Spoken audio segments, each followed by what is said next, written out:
창세기 12장 1절에서 3절입니다. 네, 같이 한번 합독하실까요? 여호와께서 아브라함에게 이르시되 너는 너의 고향과 친척과 아버지의 집을 떠나 내가 내게 보여줄 땅으로 가라. 내가 너로 큰 민족을 이루고 내게 복을 주어 내 이름을 창대하게 하리니 너는 복이 될지라. 너를 축복하는 자에게 내가 복을 내리고 너를 저주하는 자에게 내가 저주하리니 땅의 모든 족속에 너로 말미암아 복을 얻을 것이라 하신지라. 아멘.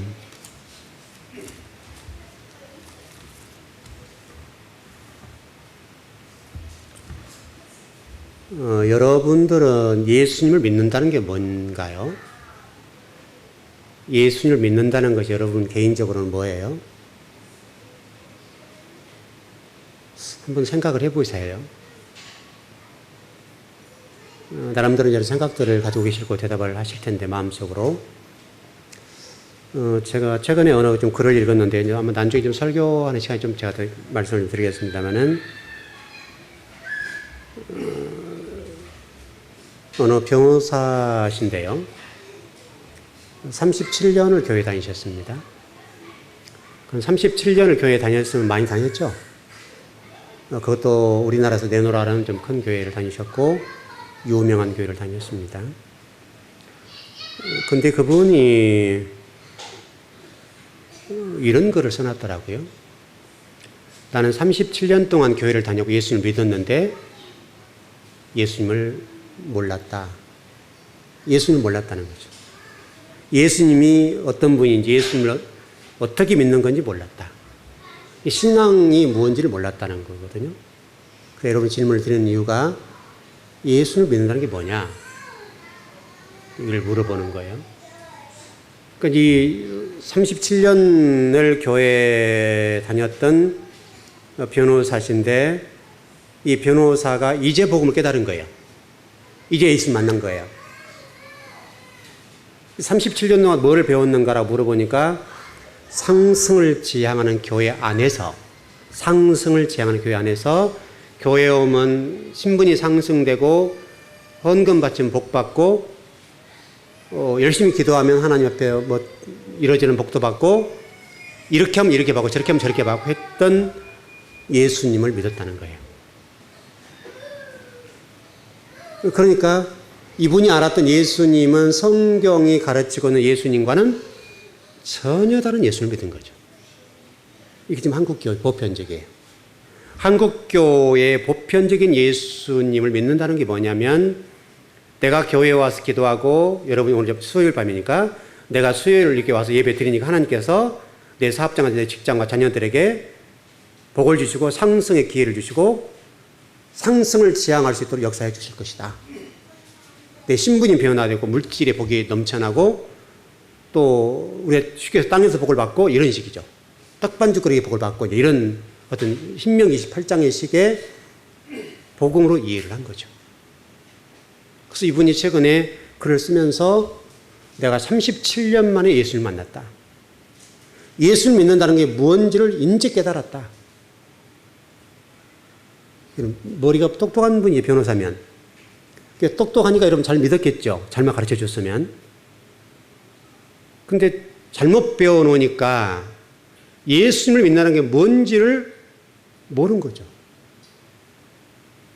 우리 평생 신앙생활 잘못하면 엉뚱한 예수님에서 우리 인간들이 만들어 놓은 예수님을 믿다가 갈 수가 있는 거예요. 예수님은 따로 계시죠. 따로 계신데 우리가 제가 일절에 설교도 많이 했지만 A라고 하면 예수님이라고 합시다. 그냥 A 다시를 하나님으로 안 거예요. 이분이 하나님이다라고 배웠기 때문에 이 부분을 섬겨간 거예요. 근데 실질적으로 누구를 섬긴 거예요? 하나님 아닌 하나님을 섬기고 신앙생활 하다가 갔어요. 여러분 이거 우리가 지금 상당히 심각하게 받아들여야 돼요. 여러분들은 어떻게 이제 이런 문제를 받아들이셨건지 모르겠는데 그럼 여러분이 믿는 예수님 누구냐고요? 자, 우리 교회가 가르치고 지향하는 바는 이렇게 어떤 상승을 지향하는 교회와 상승을 지향하는 어떤 성도 이런 관점과는 별개 문제란 말이에요. 우리는 예수님 전에 십자가를 지자라고 배웠으니까 그렇다면 여러분들은 이렇게 배웠는데 여러분들은 개인적으로 신앙을 고백할 때 나는 예수를 믿는다는 것이 이거다라고 나름대로 다 있을 거란 말이죠. 여러분이 믿는 그 예수님은 어떤 분이냐 이거예요. 어떤 분. 여러분이 믿고 계시는 예수님이 아까 우리 변호사 얘기를 했는데 그분이 믿고 있는 하나님처럼 내가 교회에서 이렇게 충성하고 봉사하고 또 충성하고 기도하고 신앙 열심히 하고 물질을 10의 1조를 드리고 뭐 헌금도 열심히 하면 하나님 나의 신분을 보장해주고 해서 이게 뻥튀기가 되어서 뭐 1억을 드렸으면 10억 100을 만들어주신 그 하나님. 그렇게 하나님이 믿고 있냐 이거예요. 아니면 예수님이 걸어가셨던 그 골고다 언덕을 걸어가셨던 그 인류의 구원을 위해 십자가를 지시고 뺨을 맞으시고 십자가를 면류관을 쓰시고 십자가를 지시고 물을 한 방울 피 한 방울 쏟으셨던 그 예수님. 그리고 그분이 마지막 고백에 되면 다 이루었다 라고 고백했던 것처럼 우리가 이 좁은 길 누구도 따라오지 않지만은 정말 주님이 걸어가셨던 그 십자가의 도와 진리의 길을 걷고 있는 성도인가라고 하는 것을 점검해 보자 이거예요. 제가 아무리 여러분을 가르쳐서 여러분이 믿는 예수님 다를 수 있어요. 왜냐하면 여러분이 배웠던 선지식이 있잖아요. 먼저 배운 예수님이 있기 때문에 아무리 제가 여기서 뭐 설교를 하고 성경을 가르쳐도 목사님 열심히 하시오. 나는 내가 믿는 예수님 갑니다. 해서 전혀 엉뚱한 예수님 만들어 놓고 그분을 지향하고 갈 수가 있다 이거죠. 그래서 그분이 최근에 이제 예수를 만나가지고 너무 기뻐서 신앙생활을 이렇게 고귀하고 이렇게 좋은 건데 내가 그동안에 너무 37년 동안 신앙생활을 잘못 배워가지고 전혀 엉뚱한 예수를 믿고 있고 전혀 잘못된 신앙생활을 했다. 37년을 후회하는 거예요. 37년을. 그럼 이 37년을 누구에게 보상받아야 돼요, 여러분?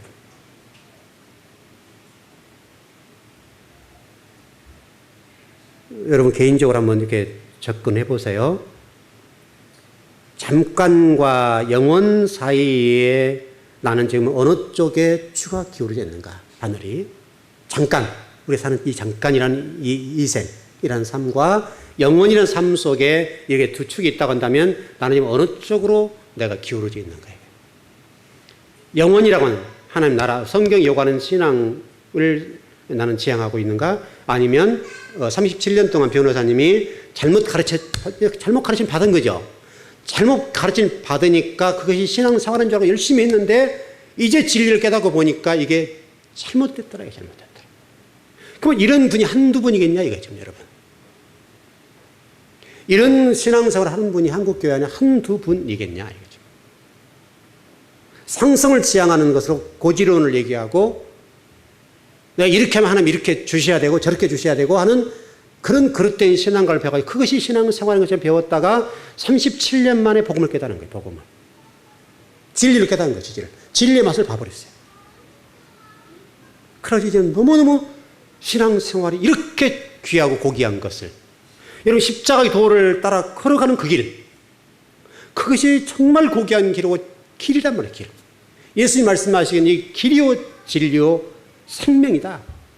예수 그리스도께서 길이 되시고 진리가 되시고 생명이시라 이 말이에요. 그 예수님 만나버리니까 37년 동안 신앙생활 했던 거 너무너무 회한이 되고 후회가 되고 왜 내가 이렇게 잘못 배워가지고 이렇게 내가 인생을 허송세월 했고 엉뚱한 예수님 만들어 신앙을 했는가에 대해서 한탄을 하고 글을 썼어요. 한탄을 하고. 그럼 여러분은 어떠냐? 여러분은 그렇다고 한다면 여러분은 지금 바르게 신앙하고 있고 바르게 배우고 있고 바르게 가고 있는가? 제가 여러분에게 바르게 가르쳐주고 있는지 여러분 점검해 보셔야 된다 이거죠. 이 강단을 통해서 여러분의 바른 도를 가르치고 있으며 바른 도를 가르치고 있다고 한다면 나는 지금 그 바른 도를 따라서 정도를 걸어가고 있는가? 신앙인으로서 그 길을 곧장 걸어가고 있는가에 관해서 여러분 점검을 해보셔야 된다. 왜냐하면 여러분도 잘못하게 되면 그분처럼 37년이 지난 그 후에 신앙생활을 잘못했다. 잘못 배워가지고 전혀 예수님 아닌 예수를 믿고 37년 살았다는 거예요.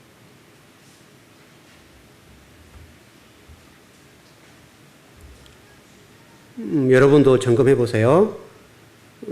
여러분 개인적으로 그럼 나는 어떤가? 나는 지금 바른 도를 따라 바른 신앙생활을 하고 있고 주님이 걸어가신 모델이 예수님이니까 모델 되신 그 예수 그리스도의 그 걸어가신 길을 걸어가고 있는가? 이것을 점검해 보시라는 거예요. 조금 전에 이제 식당에 내려서 밥을 먹고 왔는데 우리 어린이집에 다녔던 학부모가 식사를 하시더라고요. 뭐 평소에 안문이 있죠. 아이도 뛰어놀고 이제 그러는데 그분이 말을 걸으지 않대. 제가 한 번도 말을 걸어보지 않았거든요. 맞아, 뭐 교회 다니란 말도 안 하고 예수 믿으란 말도 안 하고 그냥 뭐 밑에 뭐 벌집 있어 벌집 좀 띄어내고 벌 좀 잡고 그랬거든요. 제가 그러고 있는데 그분이 말을 걸어요. 목사님은 자기가 생각했던 목사님이 아니래요. 딱 어떤 목사님들은 천주교에 지금 관련된 어떤 곳에서 일도 좀 하고 그러는데 가면 딱 아니면 천주교에서도 얘기한대요. 형제님 이래서 예수님 믿어야 됩니다 하고 신부를 붙여드릴까요? 이렇게 하고 또 목사님 만나면 어떤 목사님들은 만나자마자 자기를 불교래요. 불교인데 만나자마자 설교를 시작한대. 자기가 어떤 상황이 있는지 뭐 물어보지도 않고 무조건 만나면 막 설교를 해야 된다는 거예요. 물론 이해하죠, 여러분. 이해하죠. 근데 목사님은 왜 달라요? 한 번도 설교해 본 적이 없다는 자기한테. 설교를 해본 적이 없죠. 지금 우리가 예수님을 믿는다는 게 뭔가? 정말 예수를 믿는다는 게 도대체 뭐냐, 이게 뭐야? 정말 여러분은 예수를 믿는다는 것을 잘 이해하고 계시고 예수님을 믿는 자로서 예수님 모델인데 그 모델된 예수 그리스도의 걸어가신 길을 잘 따라가고 있는가? 이것을 여러분 오늘 점검하셔야 돼요. 왜냐하면 지금 우리가 지금 아브라함 땅 얘기를 하고 있잖아요, 땅. 그러니까 그분도 37년 동안에 아브라함이 땅 얘기가 나왔고 야곱, 이삭, 야곱이 땅 얘기가 나왔으니까 또 신명기 28장 보게 되면 뭐 축복장이라고 했잖아요. 저주장까지 포함되어 있습니다만은 그 축복장처럼 나가도 들어와도 복을 받고 떡반죽 그릇이 복을 받고 그런 식의 신앙생활을 하고 있고 그런 가치관 속에서 지금까지 예수를 믿었다 이거예요. 그러니까 이게 이제 도를 깨닫고 진리를 깨닫고 보니까 37년 동안에 전혀 예수를 믿는 게 아니었다는 거예요.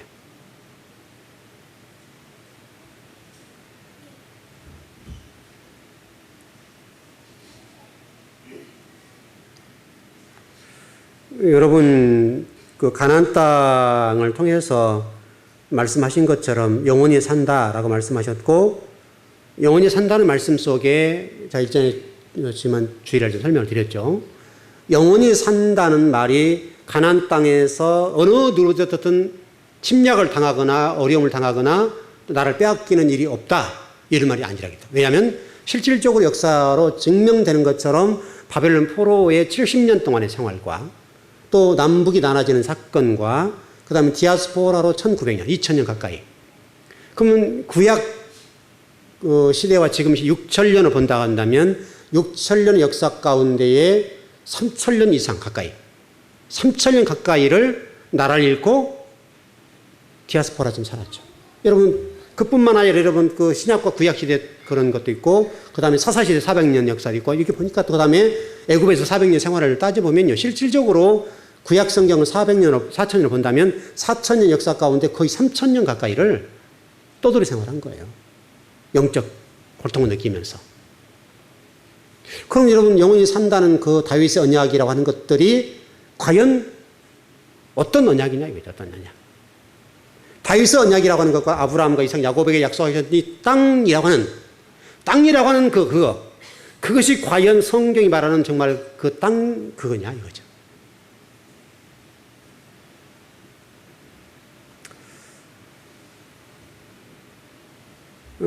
성경 보니까요. 시편 37편 말씀을 보니까 뭐라고 됐는가 하면 또 거기서도 여호와를 바라고 도를 지키면 내가 너희 땅 줄게 그랬는다. 거기도 시편 37편에 너희 진리의 말씀을 따르고 온유하고 여호와를 기대하고 바라고 도를 지키는 사람들에게는 내가 땅을 약속해 주겠다. 땅. 그래 구약 성경 땅과 자식이라 그랬죠, 여러분. 땅과 자식 문제가 핵심적으로 정리됐단 말이죠. 그런데 우리 성경을 보게 되면 로마서에 뭐라고 말씀하옵니까? 3장 10절입니까? 의인은 없나니 하나도 없다. 다시 설명하는 시편 37편에 의인이 되면 내가 너희 땅 줄게 라고 말씀하셨단 말이죠. 그럼 결국 성경을 빗잡았을 때 이 땅에 의인은 없다라고 되면 우리는 땅을 받지 못한다는 전제가 된단 말이죠. 그럼 과연 이것이 이 땅에 관한 말씀인가? 그러니까 우리가 잘못된 신앙관을 배우니까 37년 동안 잘못된 예수를 믿고 있고 전혀 다른 신앙생활을 해왔는데 이제 터득하고 이제 진리를 깨닫고 보니까 너무나 인생이 이렇게 잘못 온 거예요. 잘못 배워버리니까 이렇게 땅을 치고 후회를 하는 거예요. 이 똑똑한 머리를 가지고 있는 사람이 종교라는 이름 때문에 잘못 가르침을 당하니까 전혀 엉뚱한 예수를 믿고 있고 전혀 엉뚱하게 헌신하고 충성하고 봉사를 해왔던 거예요. 어찌 보면 교회와 또 교회를 떠나서 어떤 주의 종의 한 사람의 어떤 명성을 위해서 존재했는지 모르죠. 그렇게 본다면. 어떻게 보면 주의 종 한 사람을 이렇게 세워놓기 위해서 성도들이 희생을 해버린 거죠. 여러분 무슨 얘기 아시겠죠? 여러분 주의 종을 위해서 성도를 존재하는 이유는 아니잖아요. 예수 그리스도를 위해서 주의 어떤 성도를 존재하고 하나님 나라를 존재해야지. 주의 종 한 사람을 띄우고 주의 종 한 사람 명성을 얻게 하기 위해서 성도들이 존재할 이유가 없잖아요, 여러분. 종교의 이름을 가지고 그렇게 하면 성도들은 이용을 당할 수 있죠. 얼마든지 이용당할 수 있죠. 좀 표현이 거친 표현이지만 얼마든지 종교라는 이름 속에서 성도들이 시간적으로 물질적으로 인생을 유린당할 수가 있어요. 전혀 다른 하나님을 내세우고 전혀 다른 하나님 믿게 만들어서 성공이라고 하는 가도를 달리면서 성공한 교회로 성장했는지 모르지만 예수님만이 예수님 믿고 가버릴 수가 있는 거예요.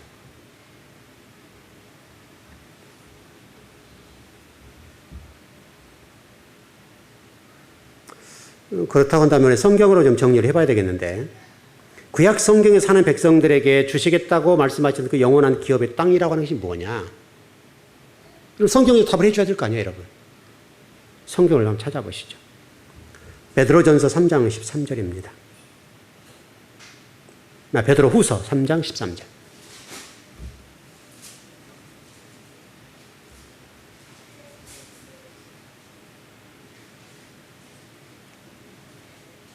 이 단어면 이 말씀은 정리가 끝나죠.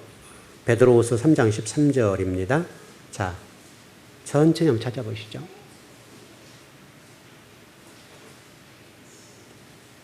네, 베드로후서.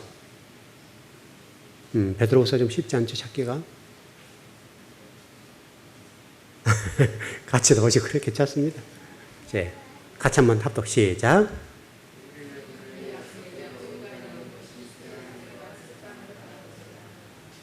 다시 한번요, 시작.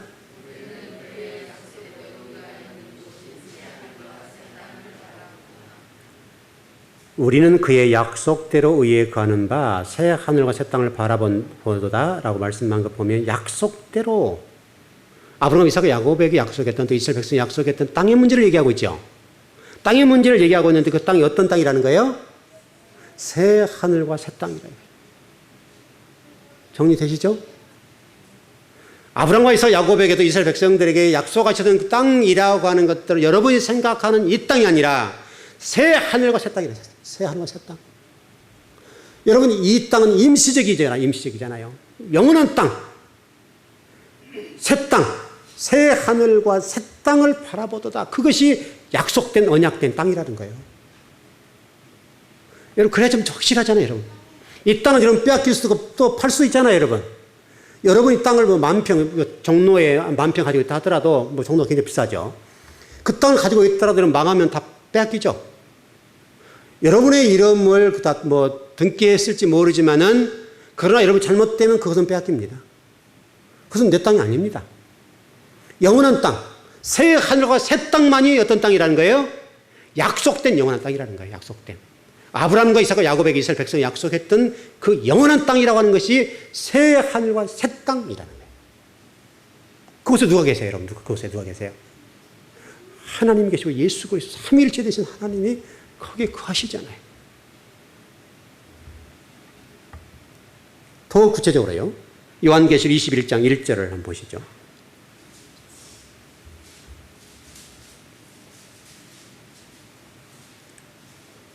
요한계시록 21장 1절입니다. 예, 다시 하셨죠? 예, 시작.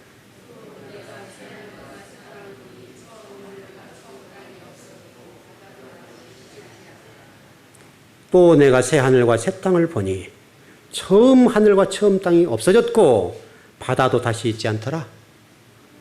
아브라함, 이삭, 야곱에게 또 이스라엘 백성이 약속했던 또 여러분이 개인적으로 약속했던 어떤 땅이 있다고 본다면 그 땅은 어떻다는 거예요? 없어진다는 거예요.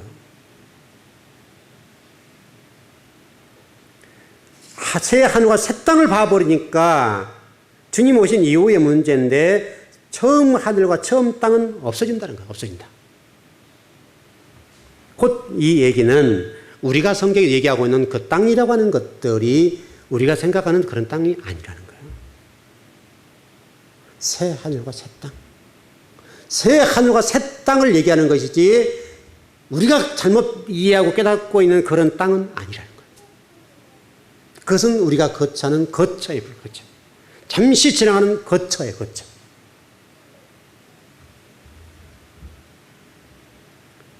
여기서 우리가 분명하게 알아야 될 것은 하나님께서 아브라함, 이삭, 야곱에게 말씀하셨고 또 이스라엘 백성이 약속했던 그 기업의 땅이라고 하는 것은 새 하늘과 새 땅을 가르쳐주고 있습니다.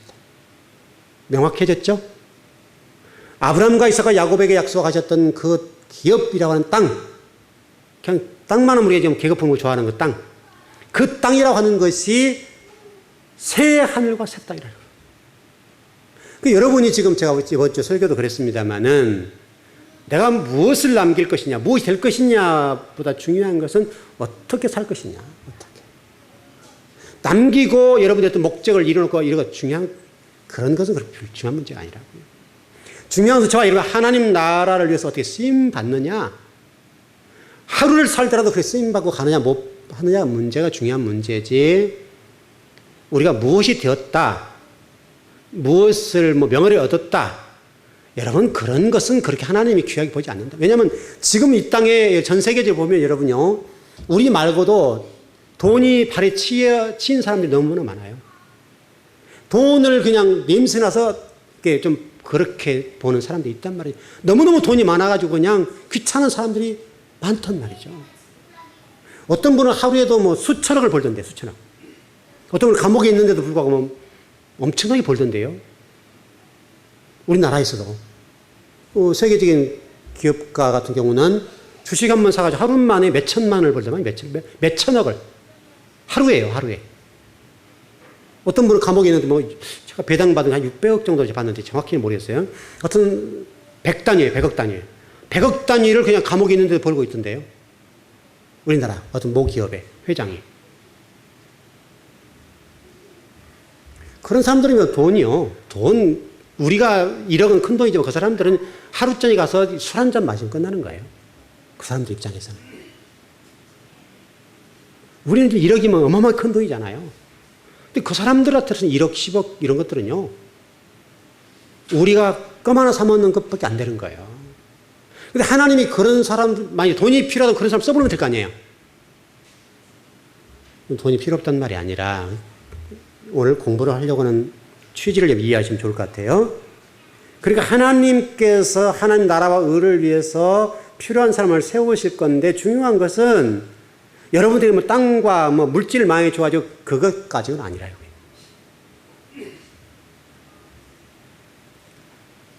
여러분 예수님도 그런 말씀하셨어요. 천국 백성들이 삶의 모습을 설명하시면서 뭐라고 산상수에 뭐라고 말씀하셨는가 하면 시편 37편의 말씀을 인용해서 온유한 자는 땅을 기업으로 받는다.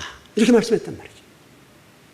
그럼 예수님께서 온유한 자는 땅을 기업으로 받는다라고 했던 이 땅이라고 하는 것이 우리가 생각하는 땅이 아니라 새 하늘과 새 땅. 온유한 자, 온유한 자. 온유한 자는 새 하늘과 새 땅을 유업으로 받게 될 것이다. 그래 이게 산상수훈에서 말씀하는 이 복이라고 하는 것이 엄청난 온유한 자. 여러분 온유한 자는 또 이게 구약성이 누구예요? 지도자 가운데 모세를 온유했다는 말은 마음이 이랬던 말이 아니라 진리 말씀을 따랐단 말이잖아요. 진리 말씀을 잘 따른 사람이었다. 그런 표현이니까 그런 사람에 관해서 하나님께서 땅을 기업으로 주는데 새 하늘과 새 땅을 기업으로 주시겠다. 여러분 거기를 소망하세요. 거기. 여러분들이 여기서 아무리 우리가 좀 표현이 어쩔지 모르겠는데 여러분이나 저나 용어를 써도요. 기업가들 하루에 평생 뭐 우리가 번다고 해서 하루 번 돈도 못 벌어요. 그러니까 그것을 우리가 게임 못해요. 우리가 승부할 수 있는 진리 말로 가전 예목까지 이거 하나 가지고 승부. 여러분 그것은 우리 삼성 이건희 회장을 제가 능가할 수 있죠. 돈으로 능가할 수 없지만 삼성 이건희 회장하고 저하고 또 어떤 진리를 논쟁하면 제가 앞서 있을 거 아니에요. 그러면 진리에 관해서는 제가 삼성 이건희 회장보다 훨씬 부자예요. 그것은 부자가 될 수 있잖아요. 돈으로는 제가 발보고 뛰어도 따라가지 못하죠. 그래서 제가 진리 말씀 가지고는 논쟁할 수 있고 얘기할 수 있고 얼마든지 삼성 이건희 회장보다도 진리에 관해서는 탁월할 수 있다 이 말이죠. 그건 저는 못 다룰 거 아니에요. 그렇다면 여러분이 이해하는 하나님 나라는 뭐예요? 하나님 나라. 자, 여러분 요한계시록 공부할 때 이미 했어요. 여러분이 생각하는 하나님 나라는 뭐예요? 이제 우리 한국교회 성도들이 이런 생각을 많이 해요. 자, 이 땅이 이렇게 있습니다. 이 땅에 있으면 하나님 나라가 오늘 예수님 딱 오시면 뚝 떨어진다. 이런 개념이죠. 우리 그렇게 많이 배웠죠, 여러분? 여러분, 그런 건 아닙니다.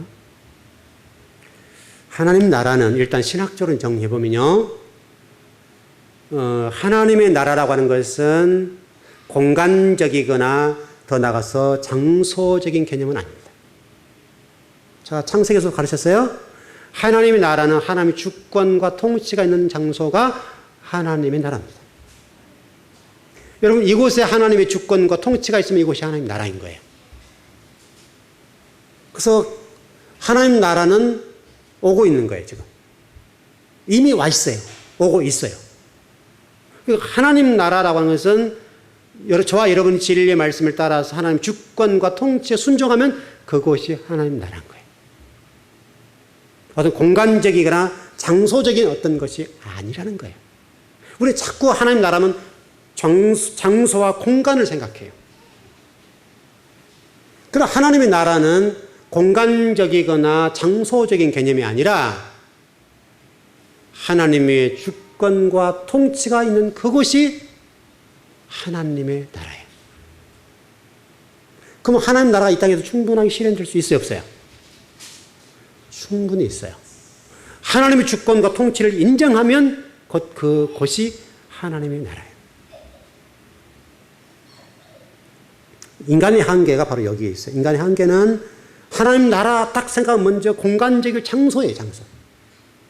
공간적이고 장소적인 개념을 먼저 떠오르니까 하나님 나라 이해가 안 돼버리는 거예요. 하나님 나라는 하나님의 주권과 통치가 있는 그곳. 그곳이 하나님 나라예요. 그리고 여러분 바울이 감옥에 갇혀서 찬송할 수 있었던 것은 바로 그곳에 하나님 주권과 통치가 있었기 때문에 가능해요. 그리고 바울이 찬양하면 옥문이 열려버리잖아요, 여러분. 바울이 찬양할 때는 옥문이 열리잖아요, 여러분. 간수가 눈을 번이 뜨고 있는데 불구하고 바울과 실라가 나갈 때에 옥문이 나가버리잖아요. 왜냐하면 하나님 나라가 임해 있기 때문에 하나님 통치와 주권이 임해 있던 그 장소이기 때문에 공간적인 어떤 장소적인 개념이 아닌 바울은 그곳에서 하나님 나라를 찬양하고 하나님 나라의 진리를 따라 걸어보라니까 그곳이 비록 옥이었다 할지라도 감옥이었다 할지라도 그 감옥이 하나님 나라였던 거예요. 그러니까 바울은 그곳에 자유했어요. 스데반이 여러분 생각해 보십시오. 스데반이 하나님의 통치와 주권을 인정하는 그 장소, 수많은 사람들에게서 핍박을 당하고 모욕을 당했지만 스데반은 많은 사람들 유대인들이 그를 돌로 치고 돌파미를 하고 여러분 가운데 스데반 놔두고 빙그럽게 동거래 놀아서 돌로 쳐 죽이잖아요. 근데 여러분 어떻게 돌을 맞는데 여러분 거기서 웃음이 나오고 어떻게 그게 정말 기쁨의 찬양이 나오겠냐고요. 바로 하나님의 주권과 통치가 그곳에 있어버리니까 예수님의 그 십자가 지심이라고 하는 것들이 자기의 신앙에 딱 들어와 있어버리니까 예수님이 십자가 지셨는데 나는 멋지겠나? 라고 생각해버리니까 간단했던 거예요. 그 스데반 집사가 순교를 하는 거예요. 여러분 돌에 맞아 죽는 사람 여러분 너무 힘든 거예요. 칼로 목베개 한 번 당하면 간단하지만은 돌로 맞으면 여러분 이게 피가 철철 흘러나갈 것이고 온몸이 맞을 건데 이게 맞는 게 맞아도 빨리 죽냐고요. 그러나 스데반 집사는 그곳에 하나님의 주권과 통치가 임했기 때문에 그 고통을 당함에도 불구하고 웃을 수 있고 기쁨의 얼굴이 되어 있는 거예요. 하나님 나라를 봐버리니까. 하나님 임재가 있고 하나님 나라와 주권과 통치가 인정되고 그것을 찬양해 버리니까 그 어떤 고통 속에서도 그 사람을 원망하지 않는 거예요. 여러분 이게 그리스도인의 길이에요. 그것이 신앙의 길이에요. 성경이 다 설명해 놨어요. 스데반 집사와 같이 사도 바울과 같이 걸어가는 그것이 그리스도인의 길이라고요. 예수님 12 사도들이 십자가를 지고 죽잖아요. 순교를 당하잖아요. 여러분 그것이 그리스도인의 삶이고 길이라고 하는 것을 우리에게 명확하게 보여주는 거예요. 그런데 왜 이렇게 기독교가 이렇게 퇴색되고 왜 이렇게 기독교한 기독교 옷을 입어서 이렇게 엉뚱하게 옷을 입었는지 모르겠어요. 그것은 자본주의 논리, 자본주의. 너무나 잘못된 신학이 들어와서 기독교를 말살하고 있는 말살을.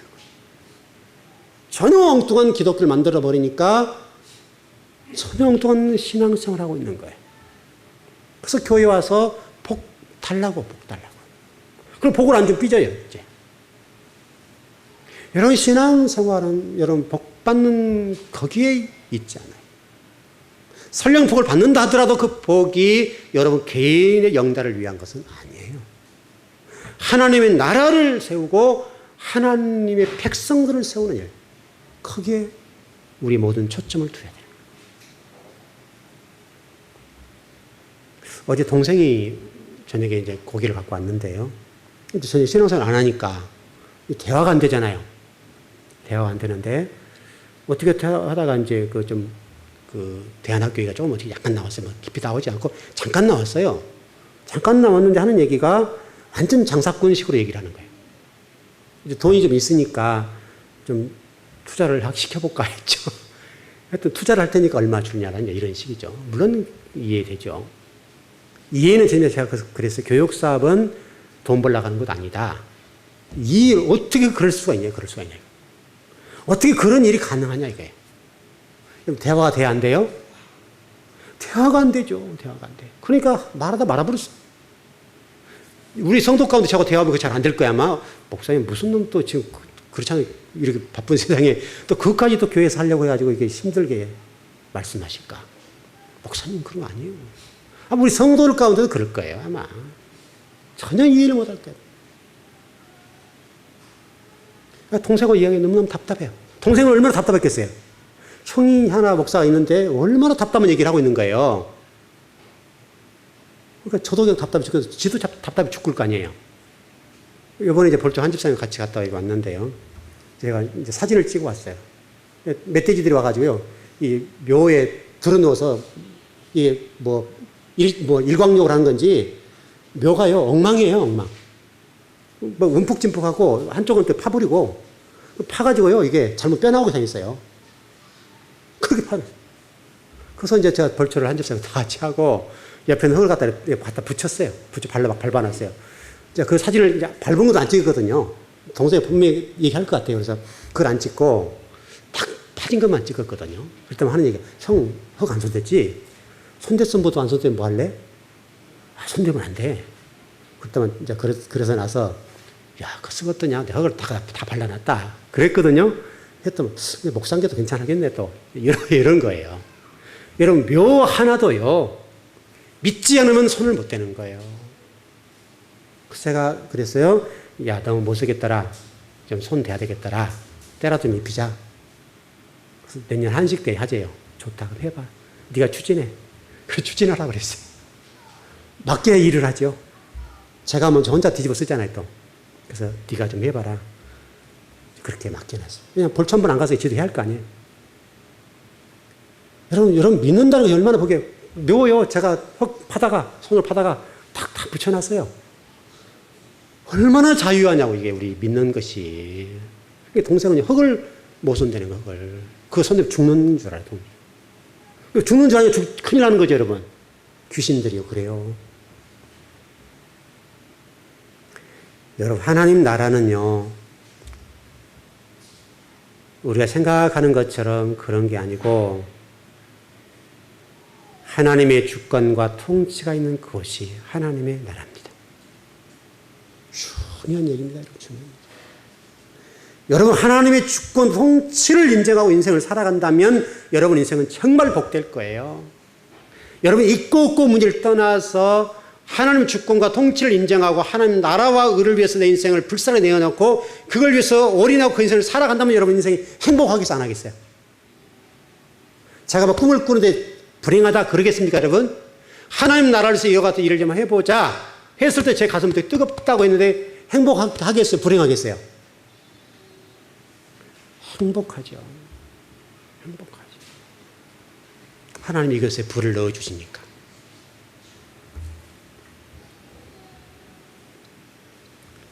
여러분 신명기 28장의 말씀도 여러분이 이해할 때 마치 땅이라고 하는 관점에서 아브라함, 이삭, 야곱에게 말씀하셨던 그 땅 관점에서 이해하면 신명기 28장은 전혀 산으로 가버릴 거예요. 여러분 신명기 말씀은 진리의 말씀을 잘 따르라는 말씀. 여러분 신명기는 뭡니까? 토라를 재해석해 준 말씀이잖아요. 다시 설명해 신명기라는 말씀은 이스라엘 백성이 여호수아와 더불어 가나안 땅에 들어갔을 때 이렇게 살아라 라고 말씀한 것이 신명기잖아요. 토라를 재해석. 다시 설명 토라를 이해 못해요. 다음 세대니까 이해를 잘 못하니까 성경을 쉽게 풀어줬단 말이에요. 그게 신명기예요. 신명기는 토라를 재해석해 놓은 성경이에요.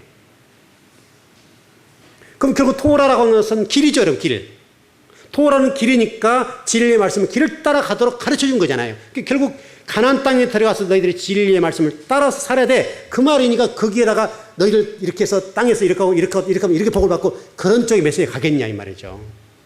진리의 말씀을 따르지 않을 때는 여러분 뒤에 보십시오. 화라고 하는 복이 훨씬 많이 기록됐잖아요. 그래서 다시 말하면 하나님 말씀대로 살고 의롭게 살아라는 쪽에 초점이 있는 것이지 이 땅에서 너희들이 장수하고 복을 받고 땅에서 뭐 호의호 허식하고 저택을 져 살아라 그런 말씀은 아니라. 여러분 그런 기독교가 어디 있습니까 여러분? 여러분 그런 종교 같은 불교가 가는 것이 훨씬 빨라요. 불교가. 불교 목탁처럼 매일 이렇게 빌어주잖아요. 빌어줘요. 축복해주고. 여러분 여기 앞에 그 소림 정사 같은 데 보면요. 그 뭐 초파일 같은 데 보면요. 아주 재밌더라고요. 평소에는 이게 목탁 소리 안 나요. 근데 그날은 문 살짝 내려놓고 그 전날 며칠 전부터 똑딱똑딱 쳐요. 돈 돌아라 돈 돌아라 한단 말이에요. 제가 계속 그래요. 돈 돌아라 돈 돌아라 친다. 거기는요 돈 놓고 돈 먹기잖아요. 근데 우리 기독교가 그렇게 돼 있다니요. 지금 기독교가. 돈 놓고 돈 먹는 식으로 기독교가 가르침을 당하고 있으니까 얼마나 이게 성경 조금 보는 목사 입장에 얼마나 답답할 노릇이에요, 이게. 여러분, 기독교가 돈 놓고 돈 먹는 거예요. 기독교입니까? 여러분, 그게 종교입니까? 그것은 여기도 가능해요, 여기도요. 여기 밑에. 목탁치고 그 가능한 일이에요. 그 정도는 그 정도로 가능해요, 그 정도라도.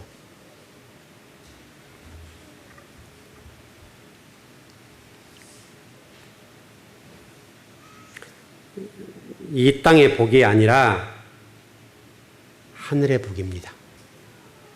하늘의 복. 하나님을 소유하고 하나님 나라를 본 자로서 하나님 나라의 주인공으로서 거기에 꿈을 품고 비전을 품고 나가면 설령 여러분 물질 때문에 고통을 당하기도 하고 예수 믿는 것 때문에 때로는 힘들기도 하고 여러분 주일 때문에 때로는 직장 들어가기 쉽지 않죠 여러분. 적어도 하나님께 말씀한 게 뭐냐면 그 정도는 너희들이 감수해라 이게 감수해라. 그 정도도 안 되고 어떻게 신앙생활 하겠냐 이거죠. 여러분 얼마나 많은 어떤 하나님의 사람들이 주일 성수 문제 때문에 직장 못 들어가냐고요. 그 정도도 구별되지 않게 어떻게 우리가 신앙을 하겠냐 그 말이잖아요 결국은.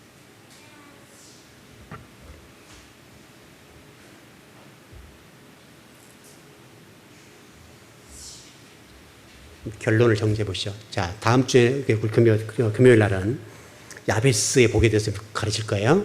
한번 이렇게 기도 읽고 오세요. 역대상 4장에 나온 말씀이니까 야베스가 뭐 복을 달라 기도했죠, 여러분. 여러분 얼마나 좋아하는 구절입니까? 4장마다 그 그림 좋아하잖아요. 그거를 해석해 볼게요. 이제 해석은 됐어요. 다시 한번 해석은 됐지만 그러나 공부를 해볼 테니까 여러분들이 신앙을 잘 이해하고 잘 깨닫고 잘 배웠으면 좋겠어요. 여러분 시간 많지 않아요. 잘 배우셔야 돼요. 잘 배우셔야 돼요.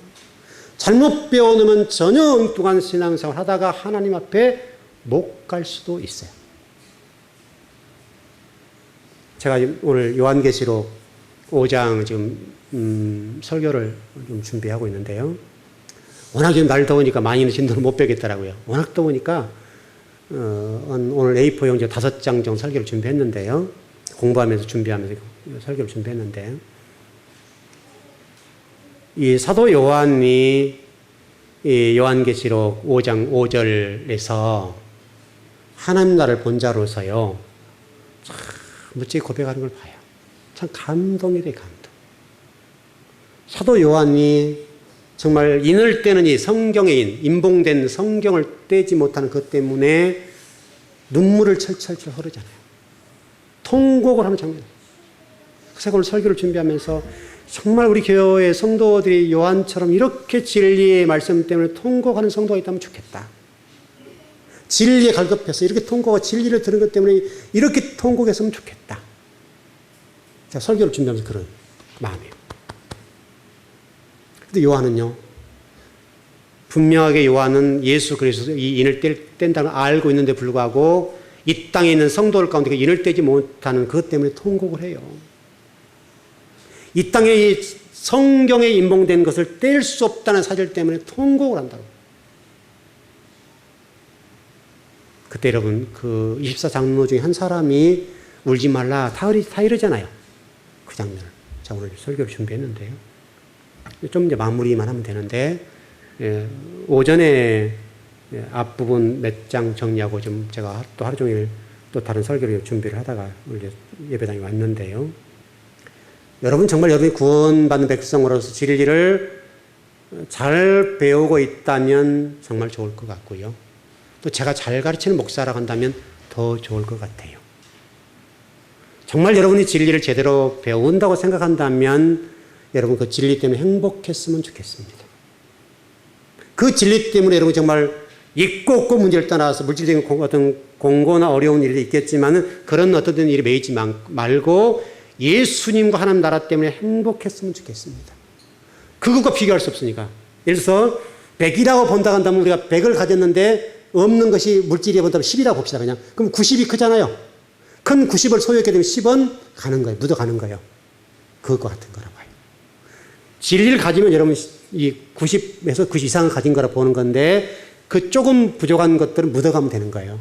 좀 인내하면 돼, 인내하면. 좀 덜 쓰면 돼요. 조금 불편하면 되는 거예요. 불편할 수는 있으나 그것 때문에 불행하지는 않았으면 좋겠어요. 여러분 물질이 없어서 불행하면 안 돼요. 물질이 없다고 불행하면 그건 아닌 거예요. 불편해요. 때로는 밥 한 그릇 사 먹더라도 이렇게 주저하게 돼요. 이게 호주머니는 이게 지갑 속에는 돈이 얼마인가를 생각하게 되잖아요. 여러분 그렇잖아요. 그럴 수는 있어요. 여유 있다면 얼마든지 좋은 식당에 들어 밥 먹을 수 있잖아요. 좋은 거 먹을 수도 있고. 그런 불편함은 있어요. 그러나 적어도 예수님을 믿는 사람이라면 그 정도는 감수할 수 있어야죠. 여러분과 저에게 하나님 나라, 새 하늘과 새 땅을 본 자로서 그 땅을 이미 우리가 소유했기 때문에 여러분 행복하십시오. 자유하십시오. 좀 이게 웃고 살자고 행복하게. 그냥 억지 웃지 말고 정말 진리의 말씀을 깨달았기 때문에 감격해서 행복하는 그 웃음. 여러분 얼굴에 나타났으면 좋겠습니다. 네, 기도하겠습니다.